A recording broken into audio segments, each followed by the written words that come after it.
Have you ever wondered what truly separates an atomic bomb from a hydrogen bomb? At first, both sound like weapons of mass destruction, devastating explosions capable of wiping out cities in seconds. But the difference between them is far deeper than most people realize. They are not just different in power.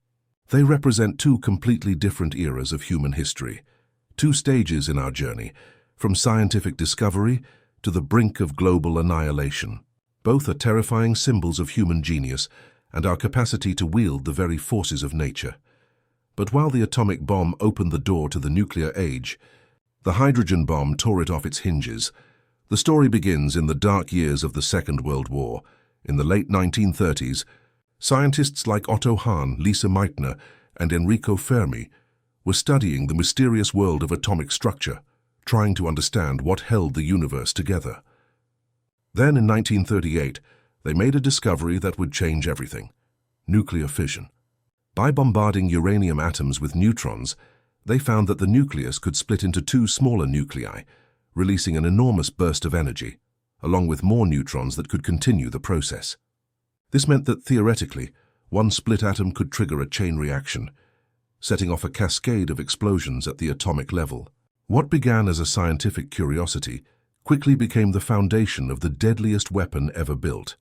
As World War II raged on, fears grew that Nazi Germany might harness this new discovery first. In 1939, two scientists, Albert Einstein and Leo Szilard, wrote a letter to US President Franklin D. Roosevelt, warning him of the potential for a German atomic bomb. That letter changed history.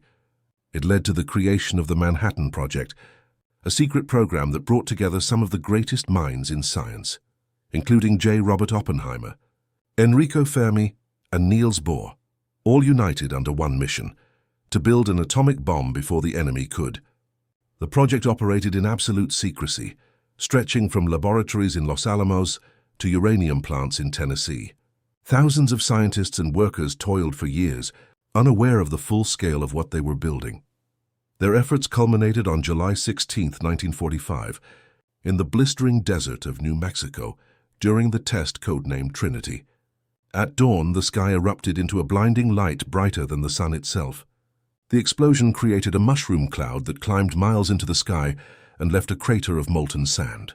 Witnessing it, Oppenheimer recalled words from the Hindu scripture, the Bhagavad Gita: "Now I am become death, the destroyer of worlds." The atomic age had begun. Just weeks later, on August 6th and 9th, 1945, two bombs, Little Boy and Fat Man, were dropped on Hiroshima and Nagasaki, Japan. The destruction was beyond comprehension. Cities were leveled, tens of thousands vaporized instantly, and over 200,000 lives were lost. The world had entered a new age, one where humanity had gained the power to destroy itself.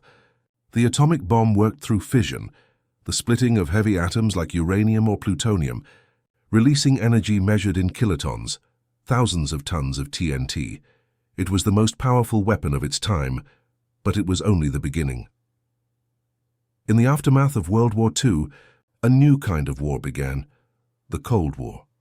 The United States and the Soviet Union became locked in an arms race, each determined to outdo the other. In 1949, the Soviets successfully tested their own atomic bomb, shattering America's monopoly on nuclear power. The world now had two nuclear superpowers staring each other down. And so the race began, not just for superiority but for survival.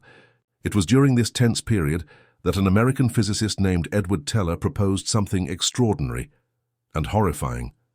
He envisioned a weapon far more powerful than the atomic bomb, one that could unleash the same kind of energy that fuels the stars. This would become the hydrogen bomb, or thermonuclear bomb.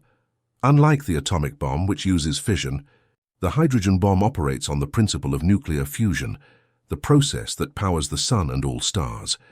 In fusion, light atoms like hydrogen isotopes, deuterium and tritium, are forced together under immense heat and pressure to form heavier elements, releasing energy far beyond anything fission could produce. But there's a catch. The conditions needed for fusion, temperatures of millions of degrees, cannot be achieved by any normal means. So scientists used what they already had, an atomic bomb, as the trigger to ignite the fusion reaction. In essence, A hydrogen bomb contains a small atomic bomb inside it, which detonates first to create the conditions needed for fusion. This design made the hydrogen bomb a two-stage weapon: first fission, then fusion, and the result was power on a scale the world had never seen. On November 1, 1952, the United States tested the first hydrogen bomb, codenamed Ivy Mike, on the Pacific island of Enewetak Atoll. The explosion was so massive, it vaporized the island entirely, leaving behind only a vast crater in the ocean floor. The fireball stretched nearly 5 kilometers wide, and its yield was over 10 megatons, roughly 700 times more powerful than the bomb dropped on Hiroshima. It wasn't just a new bomb, it was a new level of destruction. The Soviet Union quickly followed suit. In 1955, they successfully tested their own hydrogen bomb, escalating the nuclear arms race to terrifying new heights. Then in 1961, they detonated the Tsar Bomba, the largest and most powerful nuclear device ever created. With a yield of 50 megatons, it was more than 3,000 times stronger than the Hiroshima bomb. The flash of the explosion was visible from over 1,000 kilometers away, and its shockwaves circled the Earth 3 times. Humanity had reached the peak of its destructive capability.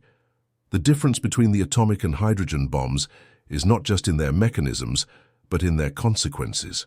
The atomic bomb splits atoms, fission, releasing immense energy. The hydrogen bomb fuses atoms, fusion, releasing exponentially more energy. Atomic bombs are measured in kilotons, hydrogen bombs in megatons, millions of tons of TNT. The atomic bomb can flatten a city. The hydrogen bomb can erase an entire region. One is terrifying, the other is apocalyptic. But perhaps the most chilling difference lies not in their power, but in their purpose. The atomic bomb was used to end a war. The hydrogen bomb was built to prevent one. During the Cold War, the doctrine of mutually assured destruction, MAD, emerged. The idea that if one nation launched a nuclear attack, the other would retaliate with overwhelming force, ensuring total annihilation. This fragile balance of fear kept the peace for decades.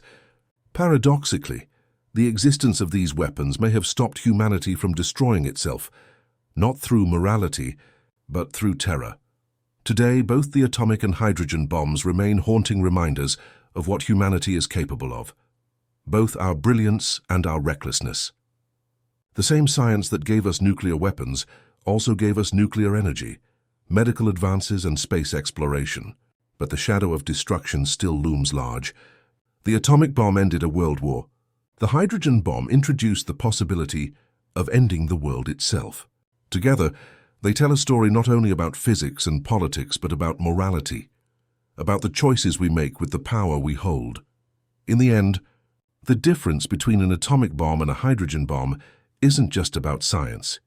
It's about the legacy of human ambition. One showed us that we could unlock the power of the atom. The other proved that we could command the energy of the stars.